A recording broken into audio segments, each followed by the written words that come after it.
పదార్థం ఏమిటంటే శబ్ద జ్ఞానం. అది శబ్ద జ్ఞానం అన్నమాట.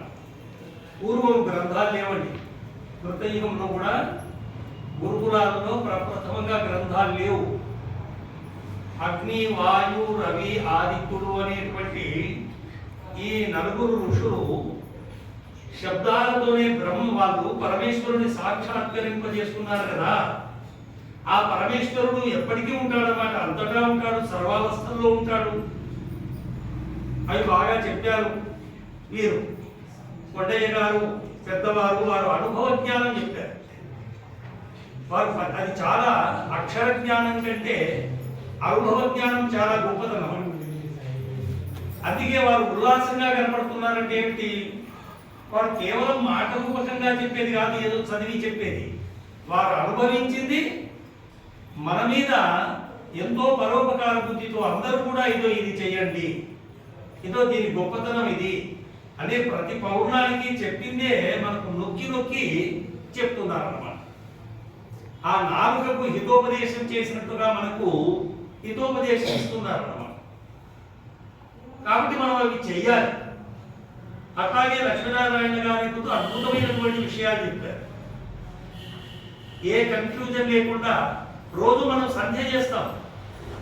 సంధ్య చేసేది నువ్వు సంధ్య చేస్తూ ఆ మంత్రాన్ని విచారించు. నీకు తెలియకపోయినా పర్వాలేదు. ఓం ప్రతి మంత్రాన్ని నీకు ఎంత వీలుందో అంత విచారించమని చెప్పారన్నమాట. సంధ్య మాత్రం మానుకోకూడదండి. యజ్ఞం మానుకున్నా పర్వాలేదు, సంధ్య మాత్రం వదలకూడదు.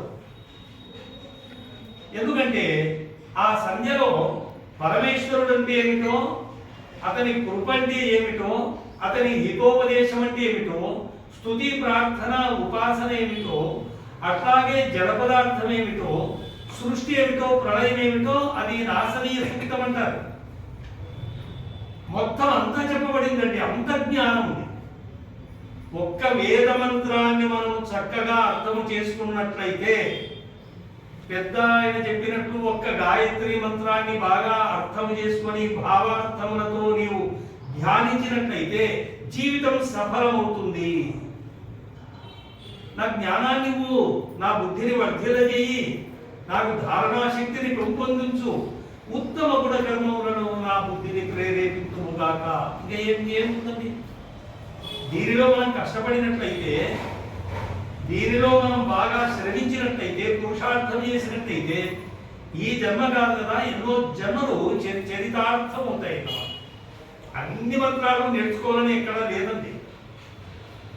కాబట్టి ఇక్కడ రితం సత్యం, రితం అంటే వేదం, అది ఎప్పటికీ మార్పు ఉండదు. దానికి ఉదాహరణ సూర్యోదయం. ఎక్కడైనా సూర్యుడు ఒక్క ఉత్తరాయణంలో ఎక్కడ సూర్యుడు ఉదయిస్తాడో అది తూర్పండి. ఒకే వైపునే ఉండదు సూర్యోదయం. ఉత్తరాయణంలో అక్కడ జరుగుతుందండి, అట్లాగే దక్షిణాయనంలో ఇక్కడ జరుగుతుందండి. అట్లాగా మార్పు ఎప్పుడైనా చూసారా? ఒక్క క్షణం ఏనాడు కృతయుగంలో రాముడున్నాడో, రాముడి కంటే దశరథుడి కంటే ముందు వాళ్ళ తల్లిదండ్రులు అంతా ఉన్నారు, అప్పుడు ఇదే సూర్యుడైనా లేకపోతే కొత్త సూర్యుడు ఉన్నాడా? ఇదే భూమినా ఏమైనా కొత్తగా భూమి ఉందే? ఇదే ముక్కుతో గాలి పీల్చుకున్నారు, ముక్కుతో వాసన చూశారు, నోటితో తిన్నారు, నోటితో వేదాలు చదివారు, కర్మేంద్రియాలతో యజ్ఞయాగాలు నిర్వర్తించినట్లు మనకు ప్రమాణాలు ఉన్నాయి కదా. మరి ఇప్పుడు ఏమైనా కొత్తవి మనం ఏమన్నా కొత్త ముక్కులు కొత్తవి ఏమైనా వస్తున్నాయా? చెవులతో ఎక్కడైనా వాసన చూసినట్టు మీరు సృష్టిలో చెప్తారా? విద్య ఏ సైంటిస్ట్ అన్నా చేయగలరా? ఆపరేషన్ చేసి చేయమని చూద్దాం. ఇంద్రియము ఏ మానవుడికి దొరకలేదు, పరమేశ్వరుని ఆధీనం.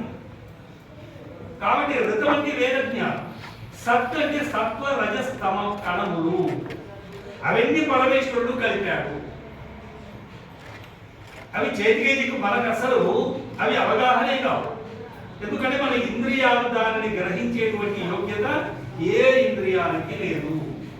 స్పర్శేంద్రియానికి స్పర్శ కూడా అందదు, జడ పదార్థముల జ్ఞానమే మనకు లేదు బాగా. అందుకే పరమేశ్వరుడు సంధ్యలో బాగా తెలియబడతాడు. పరమాణువు కంటే పరమాణువు 18 రకాలుగా విభజింపబడుతుంది. అంతకంటే సూక్ష్మము, సూక్ష్మాతి సూక్ష్మము, ప్రపంచంలో పరమేశ్వరుడి కంటే సూక్ష్మమైన పదార్థం ఇంకొకటి లేదు.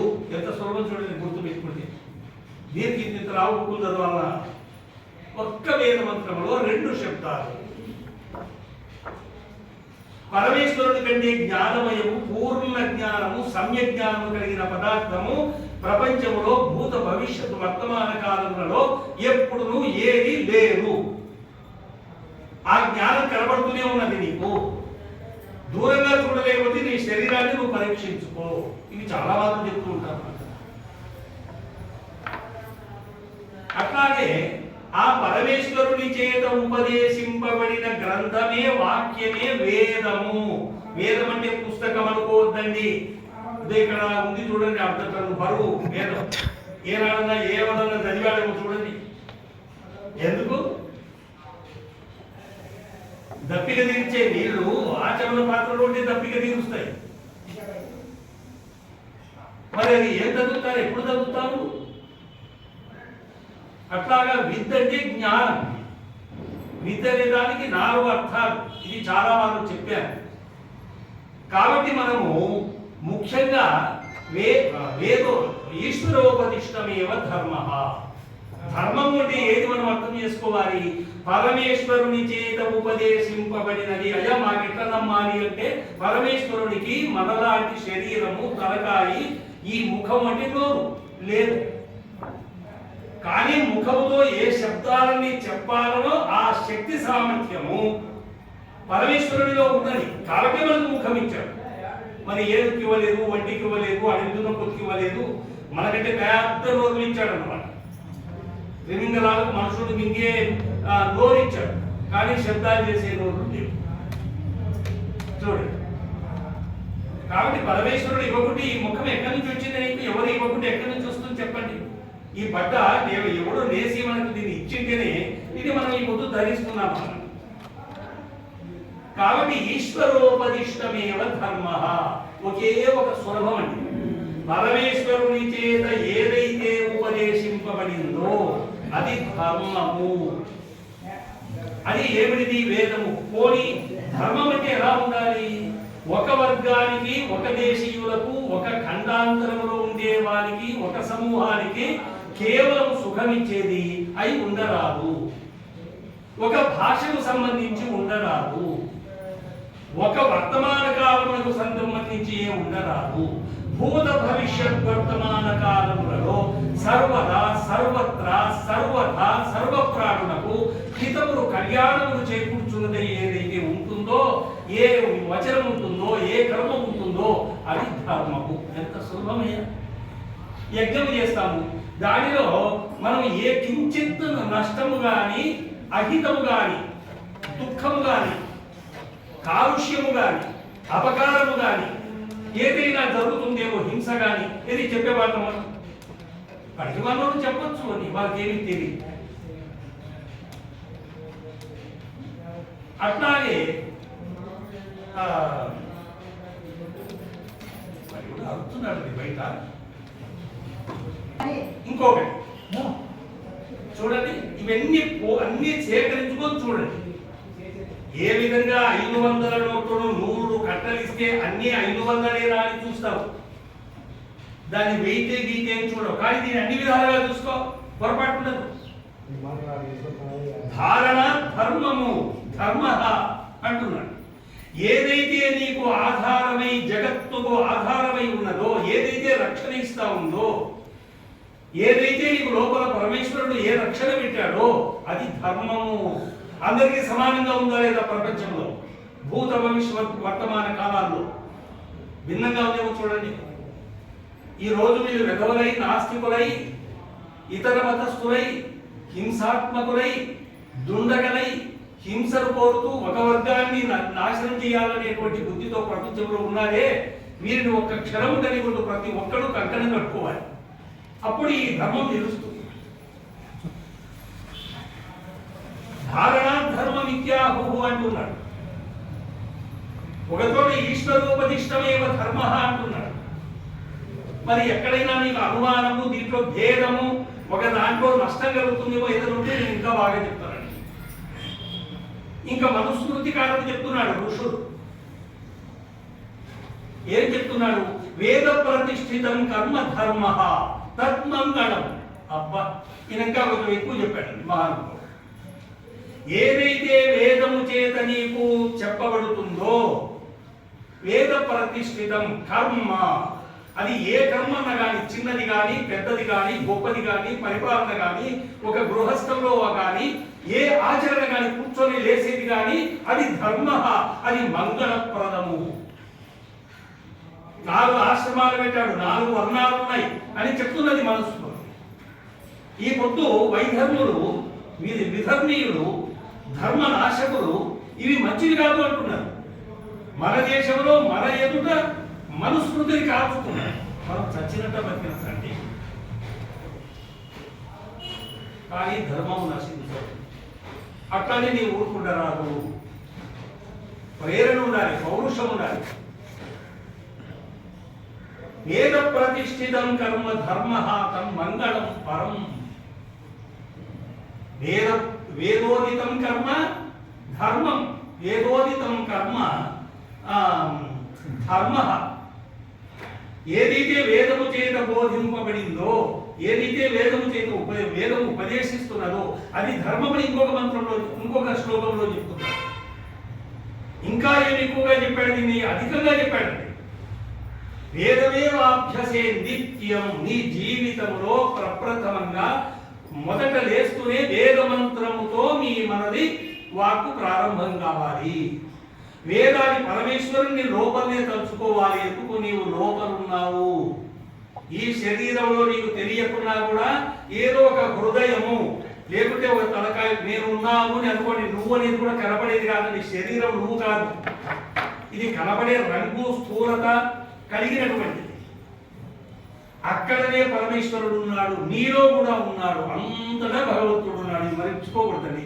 ఎంత సులభమైన వాక్యాలంటే, సులభమైన పదాలంటే అంత సులభమైంది ఇంకెక్కడ ప్రపంచంలో ఉండదండి. కాబట్టి అక్కడ నువ్వు భగవంతుడిని చూస్తావు. కాబట్టి ఓం అని, ఓం అన్నప్పుడంతా రక్షకుడు. నీవు రక్షింపబడనిదే. నిన్న వర్షం చూశారు మీరు, ప్రకృతి ప్రకోపం ఎట్లా విజృంభించిందో. ఎంతమంది తెచ్చారు చెప్పండి? భగవంతుడి రక్షణ అర్థమైందా? భయమైపోతుంది అనమాట. ఏ పూరి గుడిసె కూడా కాలిపోదు. ఎందుకు? ఎంత విద్యుత్తు పుట్టిస్తాడు భగవంతుడు. ఆ పరమేశ్వరుడు దయతో తన ఉనికిని జడ పదార్థము ద్వారా మనకు చాటుతున్నాడు. గుర్తించండి. మోడీని మనం చూడకపోయినా, అమెరికా అధ్యక్షుడిని చూడకపోయినా, అమెరికా దేశాన్ని చూడకపోయినా, ఒక ట్రంప్ అని వాడు అమెరికా అనే దేశానికి ప్రెసిడెంట్, మనకు అమెరికా తెలియబడుతున్నది. మోడీ పరిపాలన వల్ల మోడీ ఉన్నాడు, భారతదేశం ఉన్నదని మనకు తెలియబడుతున్నది. ఏమండి? కాబట్టి సత్యం బ్రూయాత్, సత్యం బ్రూయాత్, ప్రియం బ్రూయాత్, నబ్రూయాత్ సత్యం అప్రియం, నానృతం చ ప్రియం బ్రూయాత్, ఏష ధర్మ సనాతనః. ఇది వేద ధర్మము చెప్తున్నాడు. ఇక్కడ కూడా చాలా ధర్మాలు చెప్తున్నా మీకు. ఇక్కడ ఎక్కడైనా భేదం ఉంటే మీరు ఆలోచించి అడిగితే చెప్తానండి. ఎవరైనా అంత అయిపోయిన కానీ ఆయన చెప్పినాడు కానీ ఇది తప్పు అది తప్పండి, మీ తప్పు ఇప్పుడు అడగకపోవడం. అనేక రకాలుగా చెప్తున్నారు ఇక్కడ శాస్త్రకారులు, మహర్షులు, ఋషులు. ఎందుకు? మన మీద అపారమైనటువంటి దయ. కాబట్టి అటువంటి విద్వాంసులు పరమేశ్వరుడు ఇచ్చాడు, మన దగ్గరికి పంపుతున్నాడు, మీ దగ్గరికి, మన దగ్గరికి. మీరు ఉపయోగించుకోకపోతే ఎవరికి చెప్పండి? ఎవరిది నష్టం, ఎవరిది పాపం, ఎవరిది తప్పు? ఏష ధర్మ సనాతన. ఇది సనాతనం, ఎప్పటికీ మారదు. ఇది కేవలం ఒక వర్గము ధర్మం కాదు. ఇది ప్రపంచంలో ఏ ప్రాణికి కూడా ఎప్పటికీ కూడా భేదం ఉన్నది. కృతం కర్మ పురుషోభిజాయతే. పురుష అంటే జీవుడు, అంటే స్త్రీ కావచ్చు, పురుషుడు కావచ్చు, పిల్లవాడు కావచ్చు, ముసలి కావచ్చు, ఏదైనా కావచ్చు. పురి అంటే ఈ శరీరము ఒక పురం. ఆ పురంలో ఏ విధంగా జీవుడు ఈ శరీరంలో పురంగా దీన్ని ఆధారం చేసుకొని ఒక నివాసంగా చేసుకొని జీవి బ్రతుకుతూ ఉంటాడో, అట్లాగే పరమేశ్వరుని కూడా పురుషుడిని పేరు. మరి పరమేశ్వరుని శరీరం ఏదే? ఈ బ్రహ్మాండం అనేటువంటి పురము, ఈ జీవుల అందరి యొక్క శరీరాలు అనేటువంటి పురములో పరమేశ్వరుడు వసిస్తున్నాడు. ఈశావాస్య విధం సర్వం. పరమేశ్వరుడు లేని చోటు లేదు, కాలం లేదు, వస్తువు లేదు. కాబట్టి ఆయనకు విశిష్ట పురుషుడు అని పేరు, పురుషోత్తముడు అని పేరు. మనకు పోయి సంసారే క్షేతే సర్వం అభివ్యాప్య వర్తతే స పురుష పరమేశ్వర. సంసారం అంటే బ్రహ్మాండం. ఈ బ్రహ్మాండంలో పరమేశ్వరుడు ఉన్నాడు, ఎప్పటికీ ఉంటాడు. వేదం ప్రళయంలో కూడా ఉంటుంది, గుర్తుపెట్టుకోండి. శబ్దం ఎప్పటికీ ఉంటుంది. నేను మాట్లాడతానే శబ్దం వస్తుంది. ఇప్పుడు శబ్దం రాలే, పట్టు వచ్చిందే. శబ్దం నిత్యం, వేదం నిత్యం. వేదానికి ఏం పేరు? శబ్ద జ్ఞానం.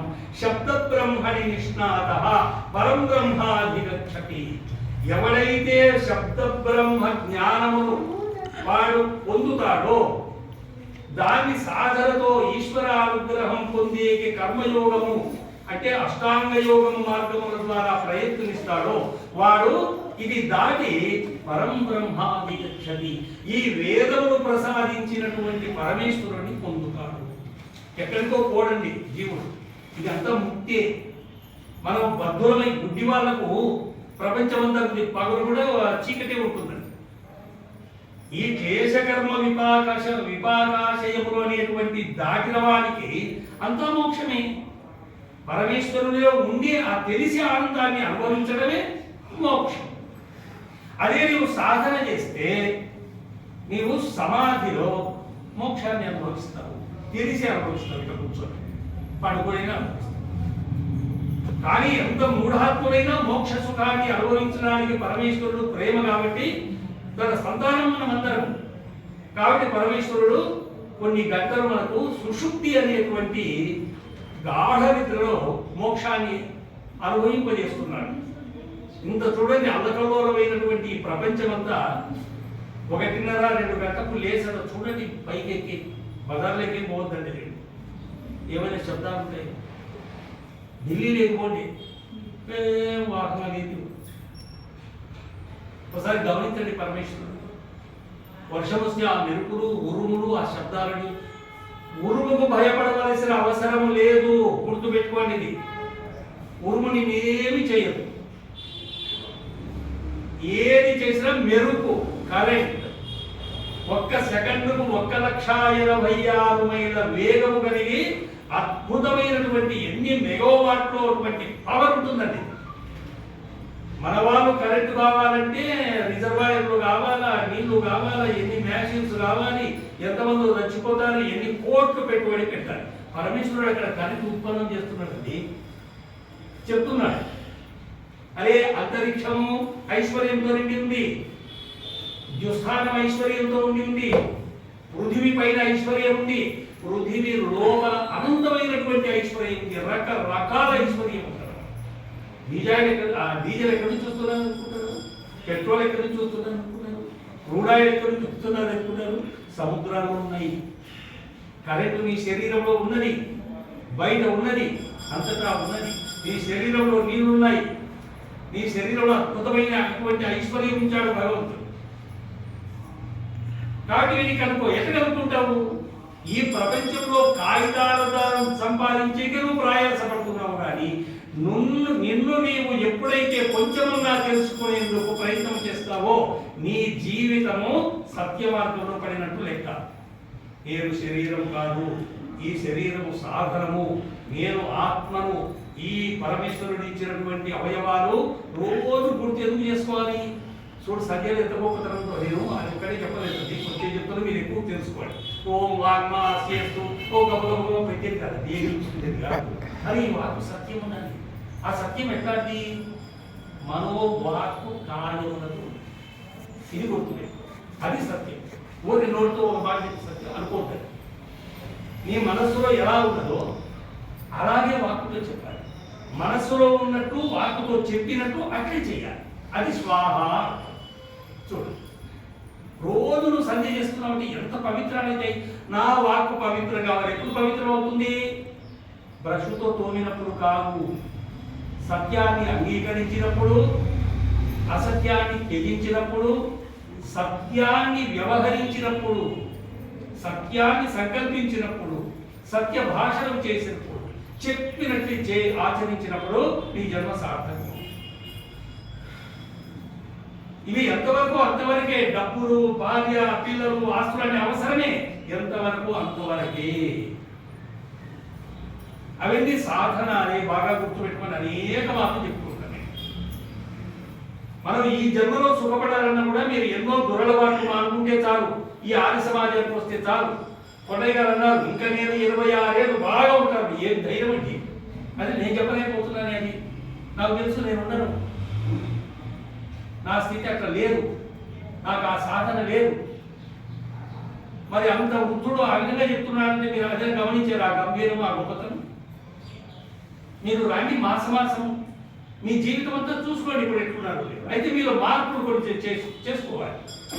ఊరికి కొచ్చిపోతే అంత బాగుంటుంది తప్పండి. గప్పిగినప్పుడు నీళ్లు తాగండి.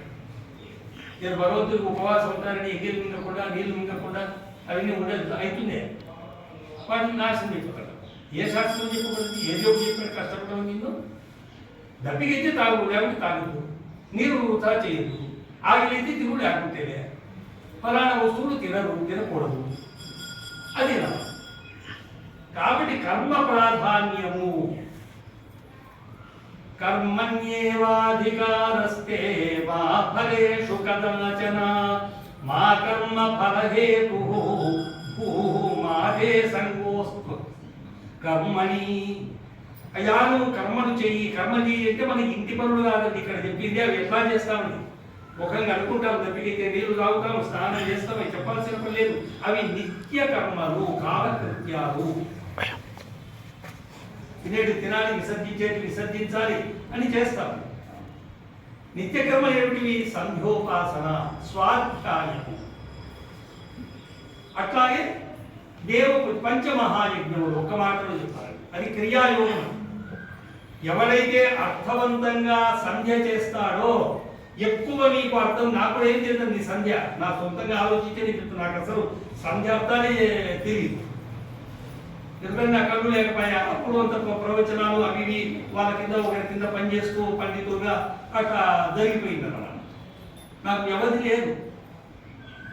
సంధ్యను మీరు అర్థం చేసుకొని అర్థమైన దాన్ని భగవంతుని ఏకాగ్రతగా ధ్యానించండి. మీకు కొత్త జ్ఞానం కలగకుంటే నన్ను అడగండి. ఎందుకంటే నా భూమి పరమేశ్వరుడు చాలా మహా ఉపకారి. ఎప్పుడెప్పుడు నా సంతానంలో కనపడుతుందా పిల్లవానికి అన్నం నెయ్యి పెట్టాలని మా తల్లి ఏ విధంగా ఆత్రపడుతుందో అట్లా పెడతారు. తల్లిని కొట్టి భయపెట్టి పెడుతుంది పరమేశ్వరుడు. అట్లగా ఆయన ఉచ్చరించే అన్ని ఓదార్చే పెడతాడు. కాబట్టి సంధ్య మంత్రాలకు అర్థం చేసుకోకుండా మీరు అంగస్పర్శ చేయొద్దు. ఓం వాంగ ఆస్యే అస్తు అని అనుకోకముందే అంటారేంటండి.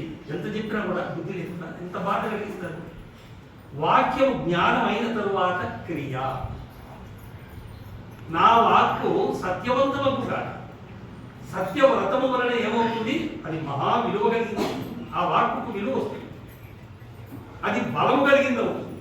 ఒక్క నరేంద్ర మోడీ, అమిత్ షా, ఒక రాజ్నాథ్ సింగ్, యోగి ఆదిత్య వాళ్ళ రాష్ట్రాలు ఒక మాట, ఒక సువేందు వాళ్ళు ఒక మాట చెప్తే ఏమవుతుంది? కొన్ని కోట్ల ప్రజలు ఏమవుతున్నారు? తిరస్కరిస్తున్నారా, గౌరవిస్తున్నారా? ఒక్క వాక్యం. కాబట్టి నా వాక్కు బలము శక్తి కలిగింది కావాలి. ఇంకొకటి ముఖ్యమైనది పునాకు పవిత్రంగా చూడము. ఇది చాలా గొప్పది. పవిత్రంగా